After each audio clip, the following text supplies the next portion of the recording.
Welcome to my YouTube channel. আমার YouTube চ্যানেলে আপনাদের স্বাগতম। আজকে একটি বিশেষ খবরের দিকে নজর রাখব। সুপ্রিম কোর্টে এসএসসি মামলা। দীর্ঘদিন ধরেই রাজ্যের সমগ্র শিক্ষা অভিযান তথা যেটা পূর্বে ছিল সর্বশিক্ষা অভিযান, সেই সর্বশিক্ষা শিক্ষকদের একটি মামলা সুপ্রিম কোর্টে রয়েছে। রাজ্য সরকার এসএলপি লড়ছে সুপ্রিম কোর্টে। এ নিয়ে একটি গুরুত্বপূর্ণ খবর।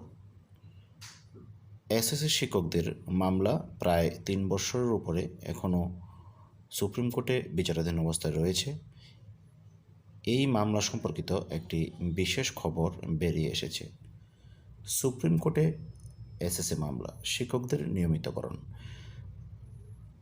রাজ্যের সর্বশিক্ষা শিক্ষকদের দীর্ঘদিনের একটা দাবি যে চাকরিতে নিয়মিতকরণ, কিন্তু সরকার নিয়মিতকরণ করছে না। দুবার হাইকোর্টে রায় দেওয়ার পরেও শিক্ষকদের নিয়মিতকরণ হচ্ছে না। রাজ্য সরকার হাইকোর্টের রায়ের বিরুদ্ধে সুপ্রিম কোর্টে এসএলপি করেছে। এখন সমগ্র শিক্ষার শিক্ষকরা সুপ্রিম কোর্টের দিকে তাকিয়ে কী রায় দেয় সুপ্রিম কোর্ট, এই দিকে তাকিয়ে সর্বশিক্ষার শিক্ষকরা। তো এ নিয়ে প্রতিবাদী কলম পত্রিকায় একটি খবর বেরিয়ে এসছে। আমরা খবরটির দিকে নজর রাখব। সুপ্রিম কোর্টে এসএসসি মামলা। প্রতিবাদী কলম। সুপ্রিম কোর্টে এসএসসি শিক্ষকদের নিয়মিতকরণ বিষয়ে মামলাটি আজ উঠেছে।